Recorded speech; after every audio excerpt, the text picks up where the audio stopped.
Bem-vindo, bem-vinda! Vamos ao nosso tutorial para começar a nossa jornada, porque a gente vai precisar de um mapa. E eu vou te mostrar como é que a gente faz um mapa aqui no astro.com. Vou configurar para você o mapa, que tem vários desenhos disponíveis e várias opções de pontos no mapa, e a gente vai passear um pouquinho. Seleção alargada de mapas. Clicou aqui. Se você não tem um perfil, você vai inserir seus dados de nascimento. Se você já tem, você vai fazer o seu login. Então, vamos inserir aqui os dados de nascimento para eu trabalhar com esse exemplo. Vamos colocar aqui os dados de nascimento do Jung. 26 de julho de 1875, às 19 horas e 32 minutos, na Suíça. A gente procura aqui, Suíça.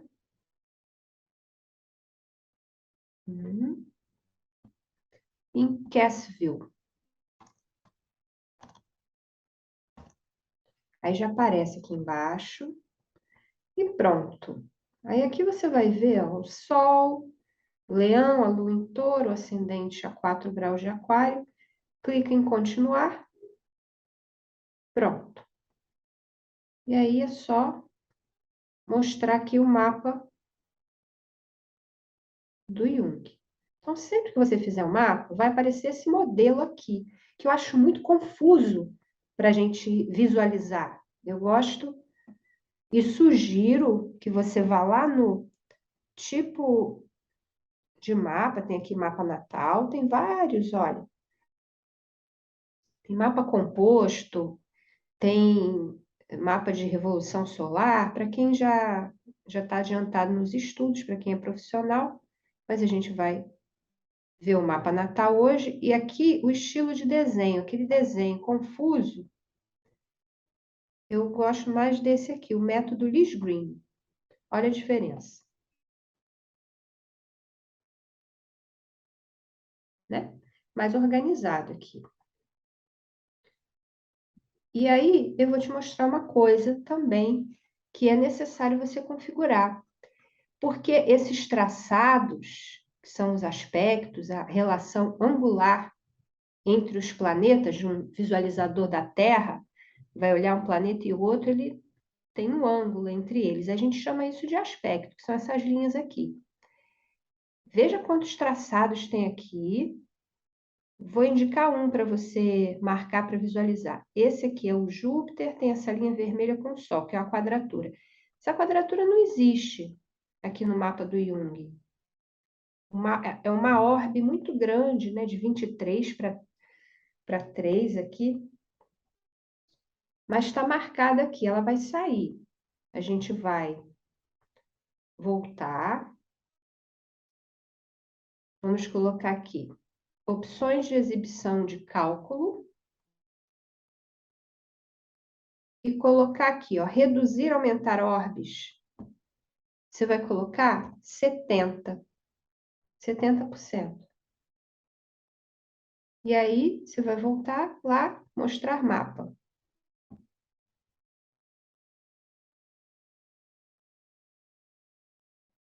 Veja lá, esse traçado sumiu, do Júpiter para o Sol, sumiu, e os outros também, alguns outros sumiram, porque não existiam esses aspectos. Então, é importante você acertar a porcentagem ali, colocar 70% já está ótimo. Outra coisa, a gente pode inserir aqui nesse mapa, você vai ver no seu mapa, os asteroides, as deusas, Ceres, Juno, Palas. A Lilith não está aqui. Eu vou colocar a Lilith também. Aí você volta.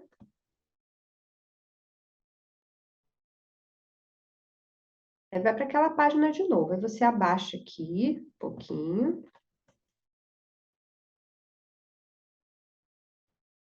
E aí, tem aqui os objetos adicionais.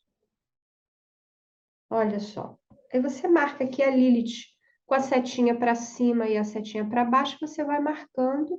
Eu quero Lilith, Quiron, Ceres, Palas e Juno. Vamos colocar aqui a parte da fortuna também. E a gente vai até Juno. E vamos ver agora o mapa. Já com essas deusas presentes aqui. Olha, a Lilith aqui no meio do céu do Jung. A gente vai falar sobre ela no encontro aqui. Ceres, a deusa da agricultura.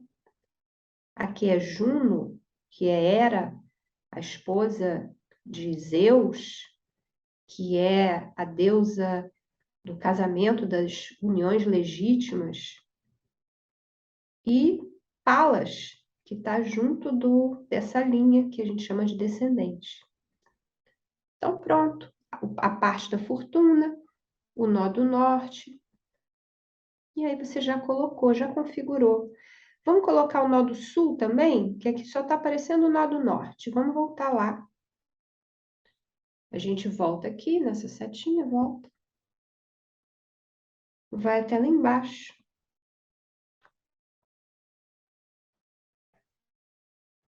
E aqui, a opção de cálculo, você coloca nó do descendente.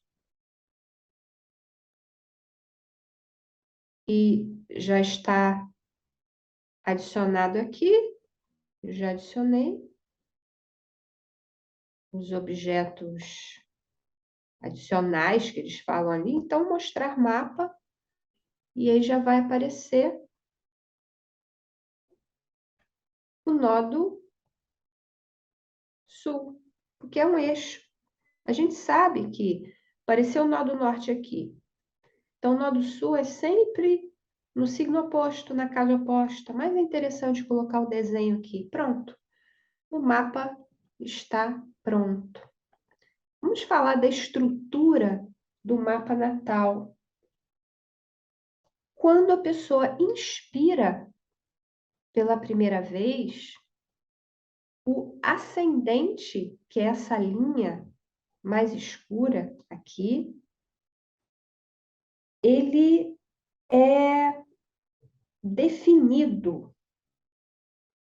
O grau exato do signo ascendente que ocupa a primeira casa, o grau é o grau 4 de Aquário, ele é definido pelo horário de nascimento. A cada 2 horas, o ascendente muda.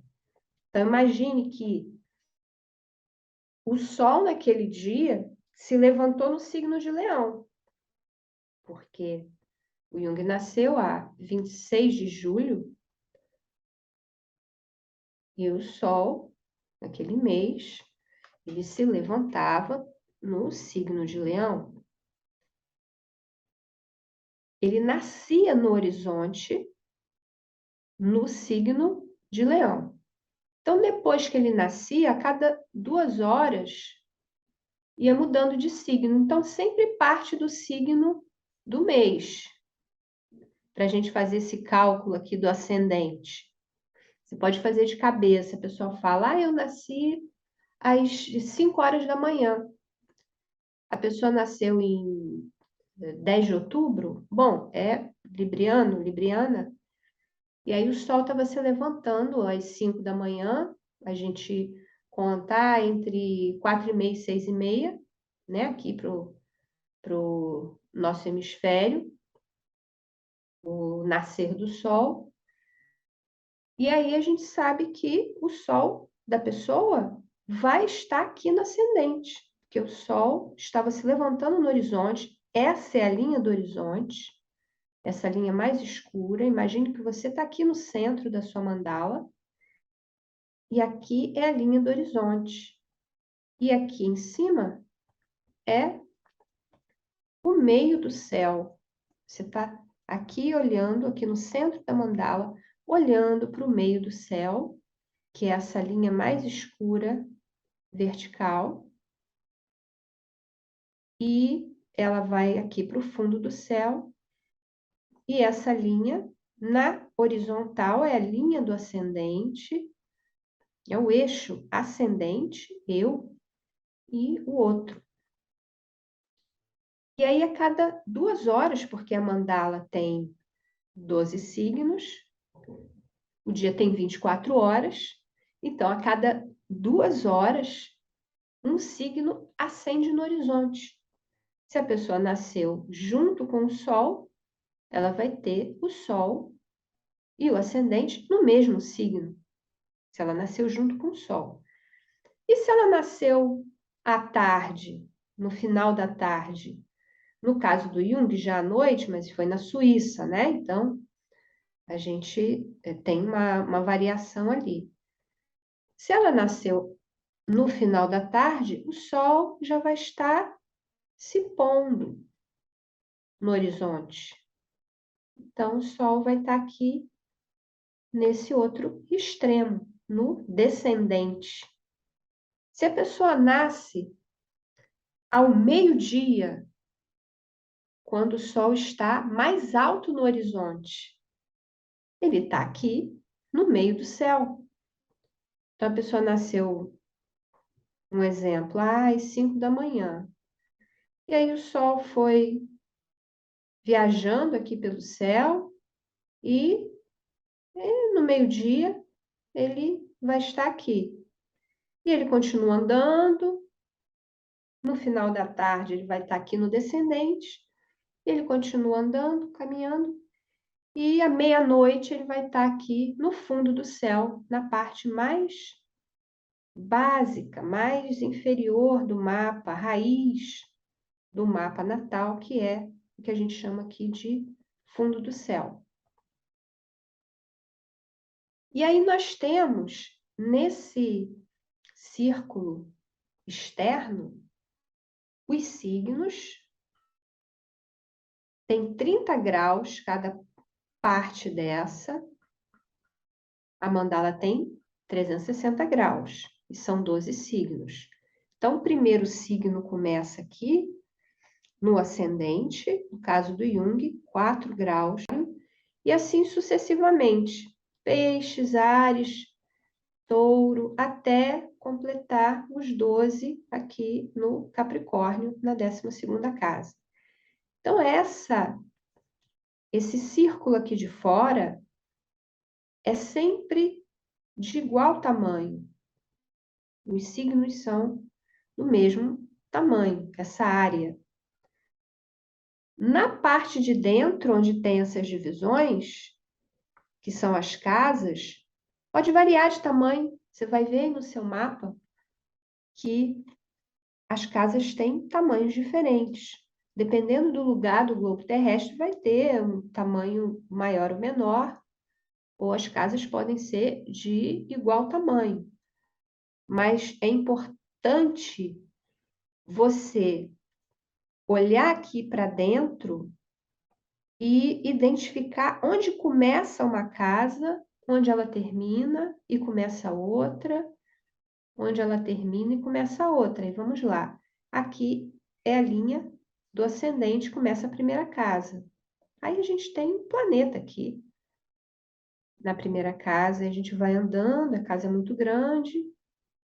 Aqui é a delimitação, é o final da primeira casa e começa a segunda casa. Tem os planetas aqui na segunda casa e aqui é a fronteira entre a segunda e a terceira casa. Então, o começo de uma casa a gente chama de cúspide. Então, aqui na cúspide a gente tem o Netuno. Ah, ele está aqui na segunda casa? Isso é uma regra da astrologia. Se o planeta está a 5 graus, até 5 graus, no final de uma casa, faltando 5 graus para ele entrar na próxima casa, a gente já considera ele na outra casa, na casa seguinte. Então, Netuno está, veja aqui, que está faltando 1, 2, 3 graus para ele entrar na terceira casa. Então, a gente já considera ele na terceira casa.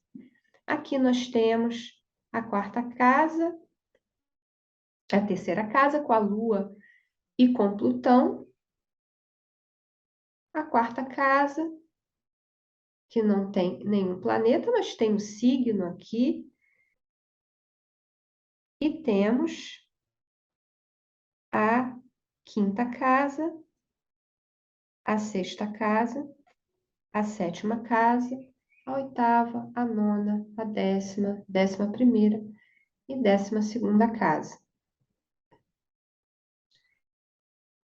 E nós vemos vários planetas ocupando e pontos ocupando muito mais determinadas casas que outras.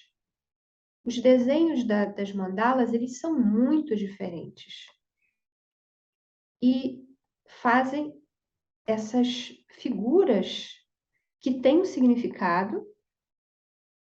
Essas linhas também têm um significado. As linhas vermelhas são as conversas desafiadoras entre esses pontos, os deuses. Eles estão falando coisas mais ríspidas uns com os outros, eles estão desafiando uns aos outros, talvez. Eles estão nessa conversa mais tensa com a linha vermelha, tanto a linha pontilhada quanto essa linha vermelha contínua, são aspectos que a gente chama de desafiadores. As linhas azuis são as conversas amenas, as conversas harmônicas de um Deus com o outro. Esses diálogos estão dentro de nós.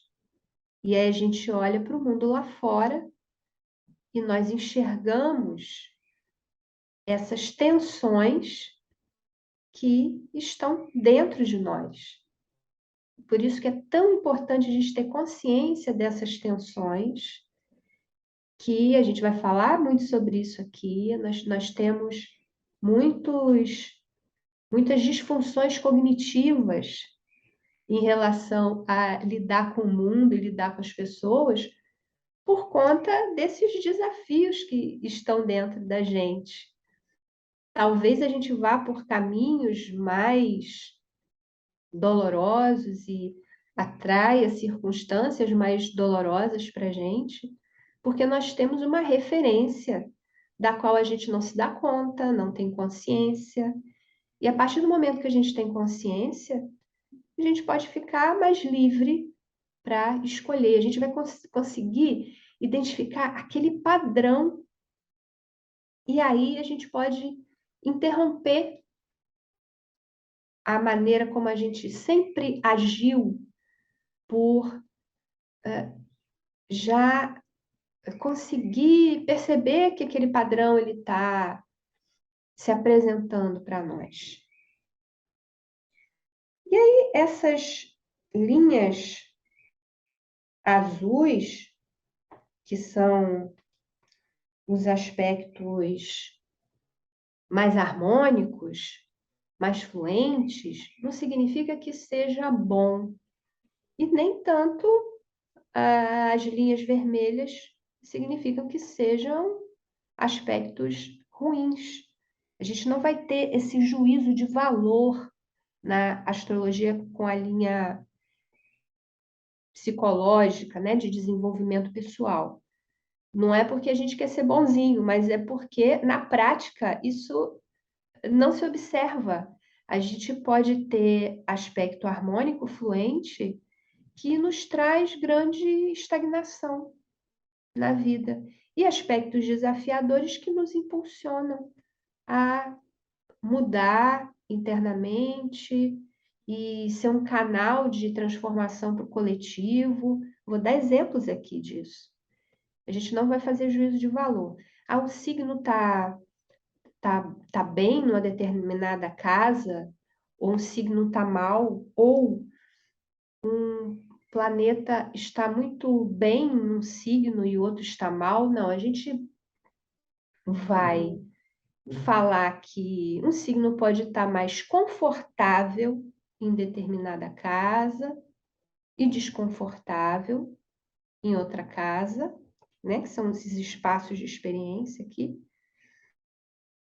Tanto quanto um signo, um planeta pode estar num signo muito confortável, como o Sol está confortável em Leão, porque os planetas, eles são funções psíquicas. O Sol tem essa função de identidade, de identificação com o que a gente é, com o nosso ideal de vida.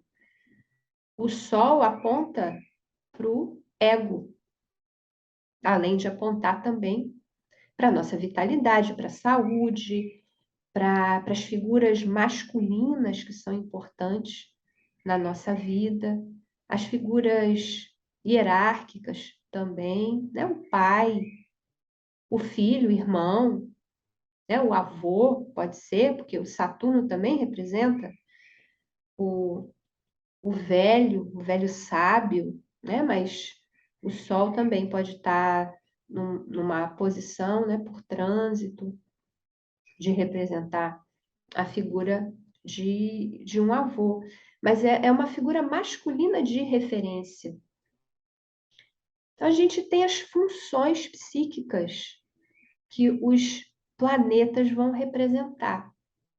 E aí nós vamos falar sobre isso.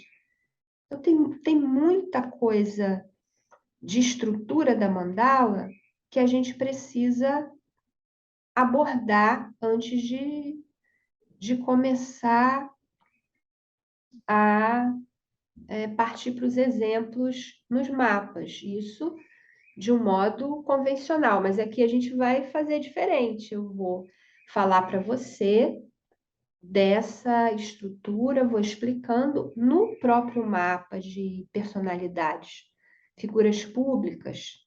Não vou trazer exemplos de clientes aqui, mas figuras públicas que todo mundo conheça a vida, vai fazer muito mais sentido você ver uma função psíquica, naquele diálogo com aquela pessoa que tem uma função de um líder político ou um artista. Aí a gente vai poder contextualizar no mapa essas referências que a gente está vendo aqui com os arquétipos, que são essas funções psíquicas que fazem parte de uma camada muito profunda do nosso inconsciente, que a gente chama de inconsciente coletivo, que é uma camada onde nós temos referências ancestrais e, dependendo das nossas vivências, esses arquétipos eles vão se manifestar. Talvez você nunca tenha manifestação de determinada imagem arquetípica na sua vida, por exemplo, de uma pessoa que nunca teve filho, ela pode nunca acessar esse arquétipo, né, do inconsciente dela. Mas uma pessoa que teve filho também pode não acessar, porque não significa que a mãe nasça quando o filho nasce. Então, a gente tem várias dinâmicas psíquicas que vão apontar para a dificuldade dessa pessoa em passar por esse rito. Ela pode continuar filha, ele pode continuar filho e não atravessar esse rito que o arquétipo está convidando ali, né, para ser um pai, por exemplo. Então, a gente vai falar dessas dinâmicas psíquicas, o que acontece dentro da pessoa, que os deuses estão aqui conversando internamente. A gente está aqui falando do mapa do Jung, mas você já deve estar pensando, uau, esses traços vermelhos aqui no meu mapa, tem muito mais traço vermelho do que azul, ou tem muito mais planetas juntinhos, ou o meu é muito mais espalhado. Como é que é o desenho do seu mapa? Então, isso quer dizer alguma coisa. A gente vai ter essa curiosidade, não juízo de valor, mas curiosidade para onde esse desenho, essa configuração pode me levar. O que é importante observar na estrutura do mapa? O ascendente, o grau do ascendente, o grau dos planetas nos signos. Isso é muito importante aqui. A gente tem uma tabela, eu já vou falar sobre ela, e aqui a gente tem toda a relação de planetas nos signos e seus determinados graus, minuto e segundo de arco. Grau, minuto e segundo. Mas o mais importante é esse primeiro número aqui, que são os graus. Então, a gente tem, no caso do Jung, né, ele tem o Sol a 3 graus de Leão, tem a Lua a 15 graus de Touro. A gente vê aqui o ascendente a 4 graus de Aquário. E esses pilares são importantes, Sol, Lua e ascendente no mapa astrológico. O Sol é o seu ideal de vida, basicamente é isso. A Lua, a sua motivação inconsciente, que vai te nortear para fazer escolhas segundo suprir as necessidades dessa motivação. E o ascendente é um fator de identidade. Ele é o nosso corpo físico. A gente encarna na primeira inspiração num corpo e ele está apontado aqui nessa linha. Às vezes você pode ter algum planeta junto dessa linha que vai indicar como foi o seu nascimento, como é que foi o parto, como é que foram os seus primeiros anos de vida. Planeta que, dentro da primeira casa, aponta para os primeiros anos de vida, como é que foram esses primeiros anos para a pessoa. E nós vamos falar do ascendente, no encontro só para ele. Vamos falar do Sol, da mitologia dos signos, de cada signo, que são eixos opostos e complementares. A gente tem signos opostos e casas opostas, casa 1, casa 7, casa 2, casa 8, casa 3, casa 9, casa 4, casa 10, casa 5, casa 11 e casa 6, casa 12. Assim como os signos também. E a gente vai, no encontro, falar mitologia de cada signo e relacionar com esse eixo oposto e complementar, que vai ficar muito iguais, que são aqueles mais próximos do Sol, Mercúrio, Vênus e Marte. A gente chama de planetas pessoais porque são características mais conscientes para nós. Os planetas sociais, que são o Júpiter e o Saturno, que fazem parte de um inconsciente coletivo. Numa camada mais profunda do inconsciente, nós temos os transpessoais, que são Urano, o Netuno e o Plutão. Qualquer outro planeta ou ponto do mapa, como é o caso do Jung, aqui temos a Juno e temos a série já está mais distante por conta do ângulo aqui.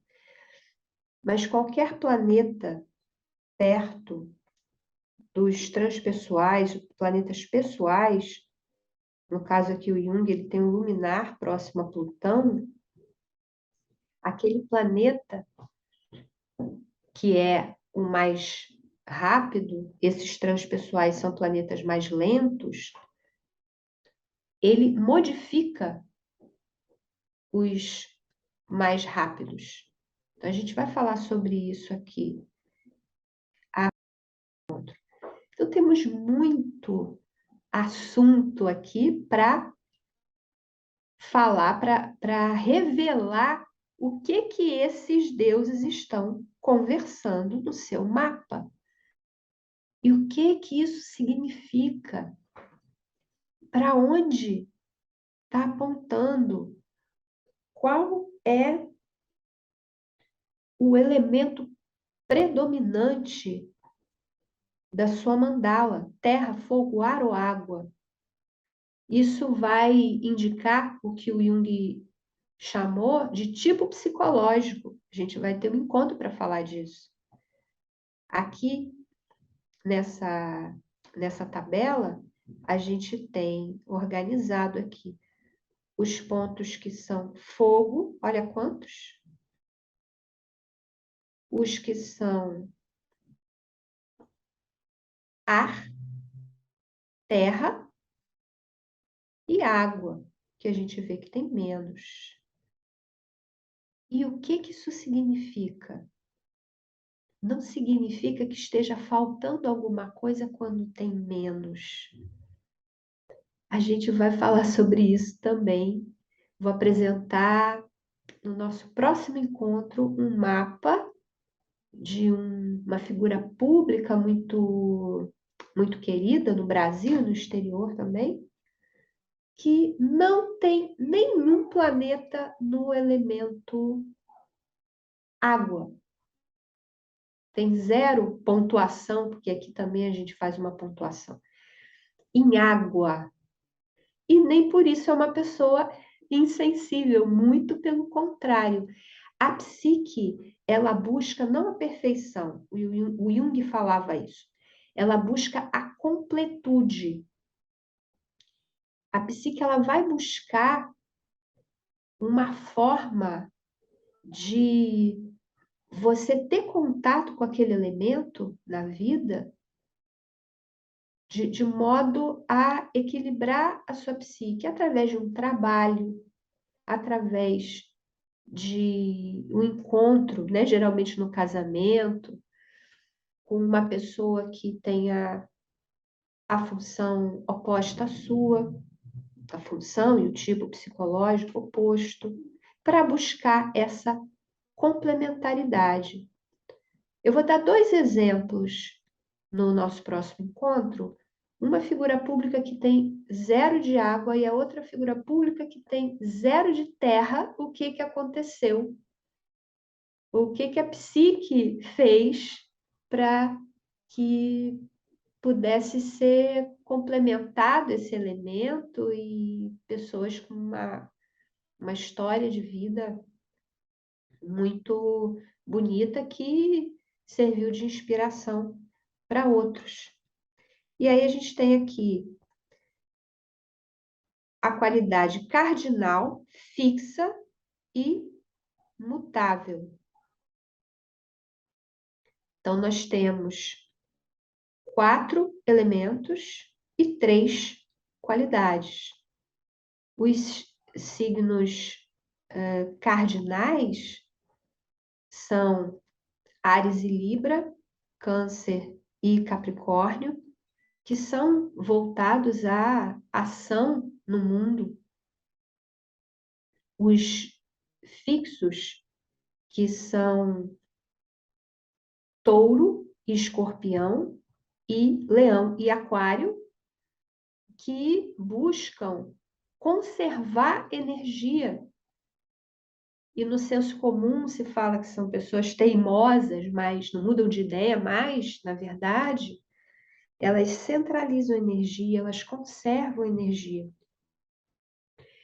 Temos aqui o mutável, que são os signos de Gêmeos, Sagitário, Virgem e Peixes, que são pessoas que fazem mudanças com mais fluidez. E uma analogia importante a fazer é que são signos no cardinal no começo das estações do ano, sempre iniciam as estações. O fixo são os signos no meio das estações do ano e os mutáveis no final das estações. Então, nós vamos ver mais aprofundado no encontro.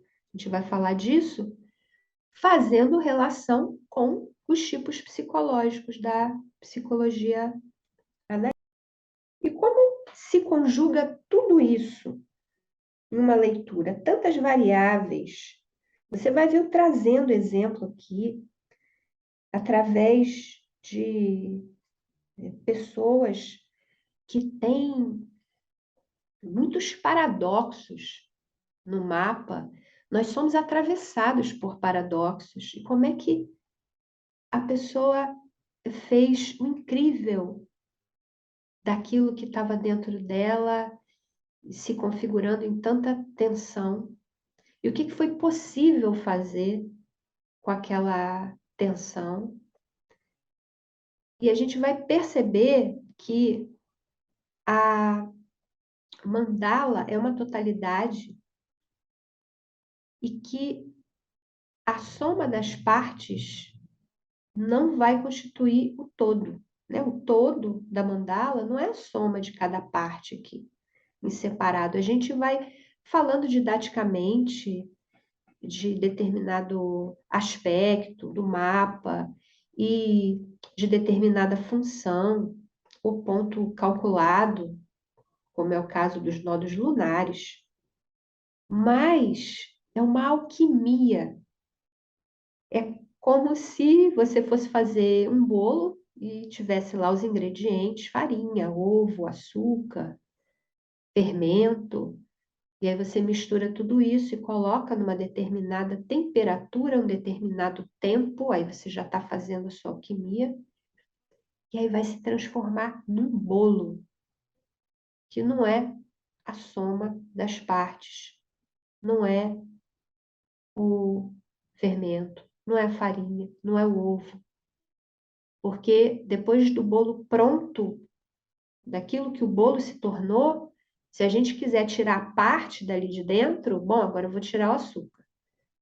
Agora eu vou tirar o ovo. Você não pode mais.